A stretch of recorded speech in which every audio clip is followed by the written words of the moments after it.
truly is. Okay, darling. So what are you talking about with the whole decide whether to save your first kiss? You got to learn. Are there things that annoy you about each other that you've learned to live with? What? Is that a joke? Of course. What? Okay, for example, we didn't have sex before we got into our relationship, and before we got married, babes. Oh. Before we got married, we didn't have sex. Oh yeah. Before we got into our relationship. That could have gone left, fam. Yeah, big difference.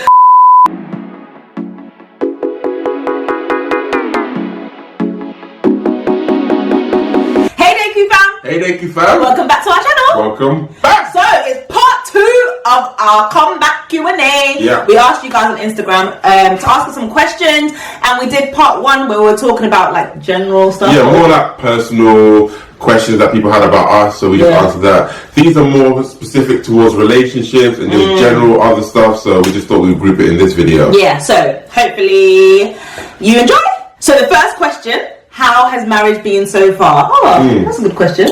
Yeah, I think marriage is very interesting. I think what is most interesting to me is how I've learned a lot about myself. Yeah. I've learned a lot about my strengths, my weaknesses, and I think marriage also helped me grow as well. So where I have my weaknesses, I've been able to grow in that. For example, we all know, like we used to say introverted Gabes. I think I've grown more in my confidence through being with someone like Anna. Yeah. And I just feel like I'm growing as a person. You're less structured. Yeah, a little bit less structured. More spontaneous. Yeah. Yeah. And what about you in the logic? To see.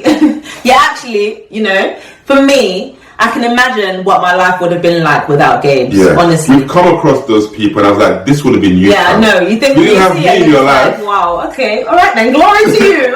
To the Lord, to the Lord. But no, seriously, like, as a person who can be very scattered and goes with the next motive kind of thing, and is not willing to sit through pain, for example, or difficult times, I can see how a man like Gabes has really helped me overcome that. Like, I can push through pain. I'm someone who can stay in difficult circumstances because there's something better on the other side of it, and there's beauty in going through that process. And I think marriage has really helped me grow as a person. It has challenged me in ways, because I thought I was a very selfless person. I was like, yeah, I'm selfless. And you get married and you're like, whoa, I'm actually so selfish. So I think it's been harder than I could have ever imagined in different ways. Yeah. I think before I came to marriage, I was scared of, what if he cheats? What if this? What if that? What if I can't trust him? Those types of things, like the big dramatic things. And none of that is true for us. But what is true is the day-to-day struggles of just confronting yourself. Yeah, confronting yourself, being with someone who's completely different to you. I think that's more the challenge. Yeah. Because the thing is, when you have friends and you have family that you don't live with anymore, you can put on whatever persona that you want when you go out. And then when you come home, you can be a complete mess. But when you're married to somebody, they see you day in and day out. And for us, we just have, I don't know, we set the bar high in terms of how we're meant to just live out our life. So we hold each other accountable. Because like, if I see Anna slipping, I'm like, yo, you're slipping. We can't get away with anything in this relationship. It's actually really annoying sometimes, but it's also beautiful. So I think that's been the challenge, that like, I'm actually with someone who cares about me becoming the best version of myself and will confront my sin and things that I'm doing wrong. So but the thing is, I think from our perspective, there's also a willingness to grow. So it's not like I'm always telling Anna to do something, she's always telling me. We both want to grow, and we also give each other permission to check us. Yeah, 100%. So how has marriage been so far? It's been great, it's been beautiful, it's been fun, but it's also been challenging in a different way to what the media puts out as challenging, but there's beauty in that. And you can see how if you do the distance, like 50, 60 years, wow. Like, it's a refining process to get better as a person, I find. 100%. Okay, the next question. Are there things that annoy you about each other that you've learned to live with? What? Is that a joke? Of course! What? Mate, let me bring up the list now. There's things I'm still not willing to live with. Yeah, you're actually really annoying because you're not accepting it. Like, you're not accepting certain things. Yeah, I know. But for me, they're big things that need to be... Well, like what? Like you're picking? Like you're picking my face. Why is that bad for you? Okay. The reason why... No. This is more about you than it does about me. No. Because there's certain things that you still do, but I'm okay with it now. I don't even tell you about them. Okay. Meanwhile, you're still complaining about my picking. But can I explain? Okay. Yeah, great. Thank you. Thanks. Alright, so the reason why the picking frustrates me so much... Oh, wait. Why is it even hot? It's going red. You in a dark skin, so. The reason why the picking frustrates me so much is because of how expensive makeup is and cleaning. What products? Skincare. Sorry, skincare. Skincare. You always do skincare though. No, but these two things are so expensive. Okay. And like, so Anna needs to just learn to go through a process. If you see a spot, maybe just continue using the skincare. Don't pick it and then buy more skincare to solve the problem. Are you annoyed with the actual problem of picking, or you're just annoyed about actually? Did you care about my face and what it looks like? Yeah, and also my face that I get to look at. Does that as well. So what's your issue? So one issue is the fact that we buy so much products to solve problems when you are the problem. Yeah. And I like looking at your face without scars. Your attention to detail. It's not every day. Not everything has to have detail. Not every situation, not every life aspect. And imagine, like, Gabe's the type of person that doesn't want to move forward unless we, like... Unless I understand. Unless he understands it. So imagine a disagreement is like, can we agree to disagree? No. You want to sit there for hours. I'm willing to sit there for like a 5-10 hour conversation, and he won't be okay until he understands it. But I say it's from a place of humility because I want to understand so that I can move forward. It's not a place of humility. No, it is. I'm not trying to be right. I'm trying for you to prove me wrong. Maybe you understand on the journey sometimes. Huh? Sometimes you can understand the journey. No, but how can you want to do something you can't explain? I've explained it, but you don't understand it. So is it me who has a problem with not understanding, or you not communicating it clearly? It's you. You have a problem with understanding. Because there's certain things where later on you've gone with my decision and you've had to, like, you're stomping your feet all the way, and then you get an epiphany and you're like, oh, actually. When does that ever happen? Hey, do you want to bring up some examples? Are you ready? No, joking. Okay, yeah. So, anyway, basically, the answer to that question, which was the question, but we'll keep doing this. We need to stop. Are there any things that annoy you about each other that you've learned to live with? Yes. There's loads of things that annoy us about each other, but we've learned to live with them. Yeah. And we've actually chosen to see it as a positive rather than a negative. Well, it's not really a positive. You just live with it. I'm trying to make it deep. There's no positives about this thing sometimes. You just live with it. The thing is, like, we all have to pay a price to be in a relationship. And there's certain things that I'm willing to pay a price for in order to be in this relationship. Such as Anna finishes her contact lenses and throws it somewhere. I'm willing to pay that price to be in a relationship with her. Like, it's never going to be perfect. There's always going to be something that annoys you. And if you're getting into marriage thinking that you're actually going to be with someone who never frustrates you, then just stay single.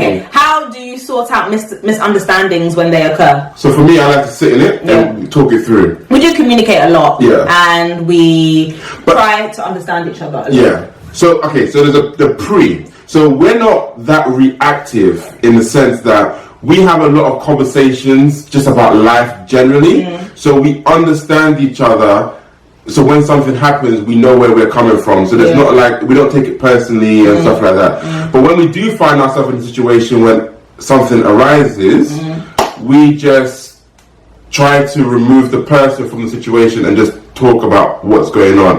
Why did this come about? Like, maybe one of us is stressed or something. But we do like to sit in things and talk through things for a while. And I think it's important for each person individually to know themselves, because sometimes the partner can be asking, like, what's the root of this? Where's this come from? And the other partner might be like, oh, I don't know. And then that doesn't help anything. Like, the person each individual person has to go on their own journey of understanding themselves. Like, what is it that caused this reaction? What is it about me? What is it? What are the triggers for me? There was a point that triggered it. So what was that? Like, you have to know yourself so that you can communicate it to your partner. But I think a lot of people expect their partner just to know and work it out. I used to do that, to be fair. Like, normally, like, we see women who do that, but I actually used to do that. Where I was like, but we've been together for how long? How can you not know this? This happened last week and yet you're coming. No, like, be willing to explain and educate, because this is not a guessing game. This is real life now, and we need to be able to help each other better our relationship. And if we see a trend or something, like in the person, like you reacted the same way to that situation, then we'll literally try to unpack it.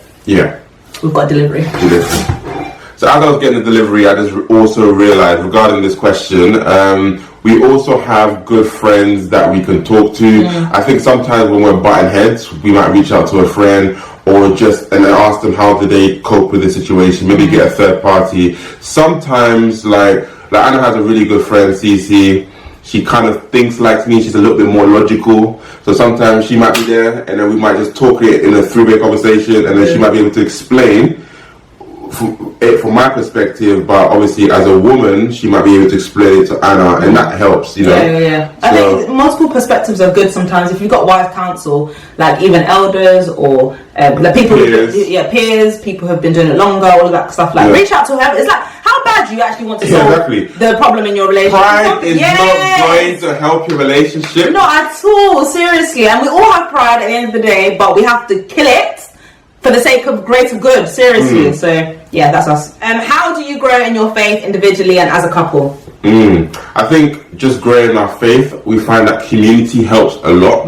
Just like trying to do this journey by yourself, literally just opening the Bible, reading and saying, I'm growing spiritually. Like I don't know, but we just find community, being able to talk it out, accountability, people checking you, just a group of people who are willing to walk out this distance helps so much. Like on a smaller scale, we have each other doing it to each other, like daily, like the daily stuff, like have you read the word today, have you done a devotional, blah blah, like that's daily. But then on like weekly, bi-weekly, we have our connect groups, we have our friendship group, we just checking each other. 100%. I mean, we see our faiths as interconnected, don't we? It's not that we see, like, obviously I have my relationship with God, Gabes has his relationship with God, but at the end of the day, Gabes is accountable for my relationship with God through God, because that's the order that God has created. So for us, it's just really important that if he's stronger in his faith in a particular season, like that he's able to encourage me and help me get on track as well. And the same with me with Gabes, like we're one, so when one's strong, the other one's strong. When we're just literally just trying to jump on this good fight together. When Anna reads something, she shares it with me. When I read something, I share it with her. We're part of the community, like I've just mentioned. There's not like a one formula that you know, now you're growing spiritually. It's like you just jump in it, have a group of people, you just keep wrestling through the text together, you try and grow, hold yourself accountable. And this whole watching the sermon on your own on a Sunday thing, that is just not it, seriously. That's not the community and the relationship that God wanted between his church. Like, we need each other, and it's important that we humble ourselves and realize that this is not about just me and God. It's actually about me and my other brothers and sisters doing this together so that we can build the church. 100%. So, because the thing is, if we want to grow in love, the only way we can grow in love is if we're in a relationship with people. Because you can say, I love people, but then if someone hasn't frustrated you, how can you show that you love? How can you show that you're kind? How can you show that you're, you know, all the other fruits that of you the spirit? serve, who you serve, like, it's just really important to do things Let's together. not just keep trying to get fat on knowledge. Literally. That's what the sermons will do. They'll give you something that you can tweet, that you can post, that you can quote. Debate in. Who cares about your debates, fam? Literally. When your heart is rusty. Come on. If you're not maturing in Christ, then anyway, so basically we hold each other accountable. We have people who hold us accountable. We're trying to build depth within our friendships and community with other believers, and that's how we grow in our faith. Was that the question? I think so. That's how we grow in our faith. How do you decide on whether to save your first kiss until your wedding or just let it rip? That's so funny. Let it rip. You see, that let it rip is the bit. Like, let it rip into what? Let it rip. Like, look, my preference would have been to wait until married to have kissed. Why? Because temptation is real, and I know myself. You give me an inch, I'll take a mile. So I think for us, was kissing a good idea? I enjoyed it. Yeah, of course you enjoyed it. I enjoyed it, but I do understand the benefit of just waiting. Like, just for example, we didn't have sex before we got into our relationship, and before we got married, babes. Before we got married, we didn't have sex. Before we got into our relationship. So we waited until marriage in order to have sex, and we realized that there was such a big blessing just to be able to separate one season from the next. Like, in the dating phase, we were getting to know each other, had a lot of fun, and then now we're married, we get to be more intimate with each other, we built the foundation. There was a clear difference between one season to the next. Where we blur seasons, we don't appreciate things for what it truly is. Okay, darling, so what are you talking about with the whole whether to save your first kiss? You're gonna I don't know. Everything sermon. Okay, go on. Answer the question then. Answer the thing then. Look, you just both need to agree. And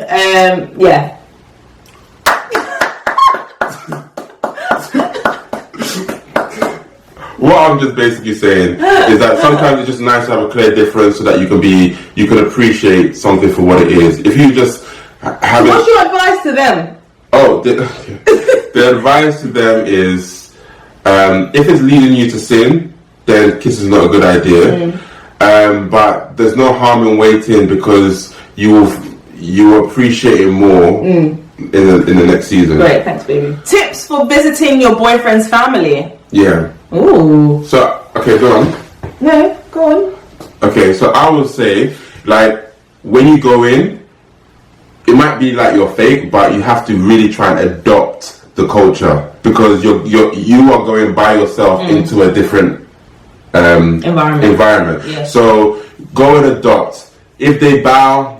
If they curtsy. Yeah. Ask your partner about what are the traditions of the household, what do the parents like, and try and accommodate it to the T. Yeah. Now that doesn't mean. Sorry. Go on. Extrovert Gabes, look at this. How we swapped. Have I even said a word in this video? That's what I'm wondering. Anyway, go on. I like listening to you, babes. Go on. But then, obviously, you don't want to stay in a case where you're just being rigid. And I think Anna was really good. Obviously, she started off with doing everything my mum expected, and then she started to build more of a relationship with my mum, and then was able to bring her true self out. And I think, like, because of just the respect of elders, you kind of go in from a place of, I'm here to, in your environment, I'm gonna, adapt to your environment, and as the relationship forms, that you bring kind of your true self. I think it's exciting to visit your boyfriend's family, because it's an opportunity for you to get to know what they're like. I don't understand how people can get married just based solely on that individual and the way that they are, because the way that they are has stemmed from their family. So it's important to understand what their family is like, what the culture of their household is, and then you can have conversations afterwards about what aspects of your family do you like, what don't you like, what you're trying to change. It gives you a better picture of who that person is and who they're trying to become. So yeah, it's really exciting, but it's also nerve-wracking, because if they're a mommy's boy like Gabriel, they really care about what their mother thinks of you. So you might feel a bit of pressure, but don't, because he's bringing you to his family for a reason, and that's a next step in your relationship journey, and it's just exciting. Financial tips, budgeting tips for 2020 onwards. One name, Dave Ramsey. Oh yeah, he's great. Dave Ramsey will sort out your finances. Literally, this time last year we discovered Dave Ramsey. He's an American, what is he? He's an American financial advisor, should I say. Look at him on YouTube. He's fantastic. He just whips you into place, and he's a Christian, but he's also countercultural, and he's saying, like, look, all of these things that you've been sold, like debt is good, credit cards are good, all of this stuff, I think, he's saying no, they're not. Live on less than you earn. Exactly. All of that stuff. That's the main thing. 2020, let's live below our means. If your house and you're paying rent for £1,000, you possibly should not have Balenciagas. Literally. Like, how can your shoe be the same as your rent? And I think our culture, our people, we have a real, I don't know what it is that's going on in our community, where we feel like we need to do the most externally with our outfits, with everything, but then behind the scenes, like, you haven't got a penny of saving, you haven't even bought your house, you haven't set yourself up, you're not supporting your family, but you think you deserve to buy £1,000 trainers. Mate, like, do you know what the common look of 2019 was? AirPods and Canada Goose jacket. Like, you have a Canada Goose jacket, but you're still sleeping on the floor. That is not on. It's not on. Seriously, like, we need to wake up the pennies and then, put it in good places. Yeah, seriously. This year we're gonna save well. We need to start thinking generationally about our money. Like, we basically just don't have to have everything now. Like, for us, we're playing the long game. We're trying to create a legacy. So if we can buy 50 and our children don't have to support our retirement, that is fantastic. Yeah, that's a win. That's very good long-term thinking. But in the short term, we don't have to buy things just to please people and make us fit in. It's just, it doesn't make sense. Yeah, like, buy £30 jeans from ASOS, a little, £20 jumper. Yeah. It's still, as long as it's clean, wear it. Yeah, so we're just trying to simplify things and not really look to social media and the world and what everyone's doing with their outfits and everything, because we've got a plan, and our plan is long term. So yeah, we're just living within our means, basically. This question is good. how did you guys help each other follow your dreams in marriage? That's such a good question, because it does go one or two ways in a lot of relationships. It's like you both pursue your individual dreams, and then your marriage is just pointless and it doesn't work. Or one person has to give up their dreams completely, and they feel like they're not even flourishing in the marriage, and that's often the woman. But I think I feel like I flourished in this relationship. And do you feel like you pursued your dreams as well? Yeah, just working in finance and stuff like that. Still pushing forward. So you being a driven person, I feel like I've been able to support you. Yeah, you haven't suppressed that at all. Yeah. So how have we done that then? One, on my part, just not being insecure when Anna's doing well. Like, I think like it's very easy just to have the traditional roles, being the man, and if Anna is doing as well as me or better, there can be a tendency to want to be like, you know, but understanding that we're trying to achieve the overall mission of our household. Woo, that's so good. Wow. Trying to achieve the overall mission of our household, and we're both driving forward. So it doesn't matter who bring the bag in, as long as the bag has been brought into the household. Literally, because we're one and we're pushing towards the same vision, so it doesn't really matter. So there will be seasons where I'm doing better and earning more. There will be seasons when he's doing better and earning more. But I guess from a dreams perspective, like, we can't expect to. There are going to be times when one person's dream has to pause, maybe for the sake of the other person's, because you're not single anymore. You can't just be like in marriage, oh, God put this on my heart, so I'm going this way and he's going that way. Then you should have stayed single. In marriage, it's like you've got an overall vision together, and the parts that you both play to achieve that vision are important, right? And sometimes that means, actually, I shouldn't seek a promotion in this season because my husband is going through a very tough time at work, or he's pushing forward at work, so I need to support him. I need to be making the meals, I need to be available when he needs me, I need to and the same the other way. So, and also we have to consider that we may not always have the support when we need it, because we are both going through things, and it's having the grace to be like, I understand that my wife can't support me right now. However, I'm going to provide her feedback. I'm not going to withhold. You know, like when you get passive aggressive at home and withhold and not share information. I'm still going to come home. I'm still going to be excited to share because I understand that she's also going through things as well. And I think it's okay for dreams to change as well. Like, the dreams that you had as a single individual might change when you get married and you have a family. Like, you have to talk about what your priorities are as a couple, because sometimes some things will have to be on the back burner, but it's all for the better good of your marriage. That is the priority at the end of the day in your household. So that's what we're remembering, because it can sometimes feel like, oh, but I had this dream and now you've come in here, but that's marriage at the end of the day, sacrifice. So the key thing, just a constant conversation. Where are we going? Why are we doing it? How do we get there? And just keep going and keep having, like, we talk about, for example, our budget on a monthly basis, and around that time as well, we talk about just life generally. We do that day to day, but like more like where we're going, what we're doing, and all that kind of stuff. So just have key moments in the diary for you to be able to have real conversations about things. Great. How do you not settle? That's a good question. I love it, because I was team settling for anything. Anyone that gave me a look, I was like, you my husband. And that all came from a place of insecurity, because I was scared that no one would actually be able to love me. But when you know your worth, and you know that love first comes from Christ, and you are whole in him already, and the value that you will add to the person that gets to be your husband, oh my gosh, like, you can't tell me Gabes is not a better man because he's with me. You are. No, but like, when you know the worth that you're bringing to the relationship, you realize that it's actually a blessing for someone to be with you. Yes, you're blessed to be with someone as well, but who is worthy of that blessing? Fantastic. That's too strong. No, that's I don't know. It's just like, but it takes time to build that, and you need to read your word. You need to understand who you are, know your strengths, know your. And I will say, in order for you to get what you want, you have to be prepared to lose it. So if you really want to be in a relationship, don't want it so bad that you have it as an idol. Like, you have to be prepared with the mindset of, I'm willing to be single for the rest of my life, and if someone comes along the way, then cool. Because I think people are so like desperate to get into a relationship that they're willing to compromise everything. But would it not be better for you to be single, happy with yourself, than to be in a relationship and be struggling every day of your life? So true. Wow, that was good. I like my wine and concerts, but sometimes I feel judged. That's so true.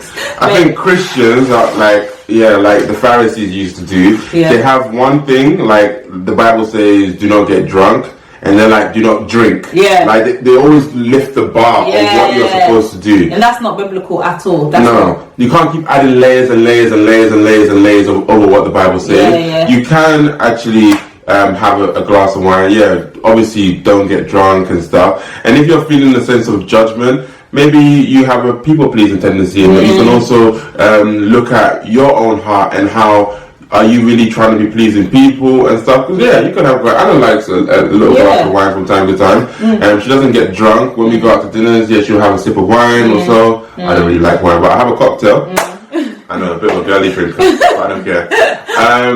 But Christians, we do need to loosen up, you know. Like, where's the joy of the Lord? And some of our brothers and sisters, like, oh, that person, they did this, they did that. And it's like, you just need to forget that the only person that's worthy, that you should care about their judgment is Christ at the end of the day. Like, and he sees our hearts. So your heart behind why you want the drink and all of that stuff, that's really important. There's no holy reason as to why you want the drink. Sometimes you just want to sip of the drink, right? No, but I'm saying, is your intention to get drunk, like in your heart? Oh, right, that type of thing. But I mean, anyway, judgmental Christians will always be there, and it goes back to... But we thank God for them, because sometimes they do allow us to look at ourselves, but then when we understand things for ourselves, we're like, actually, forget you, kind of thing. Yeah. That's it! Those are all the questions! Anyways! Thanks for watching, guys, and we'll see you in our next video.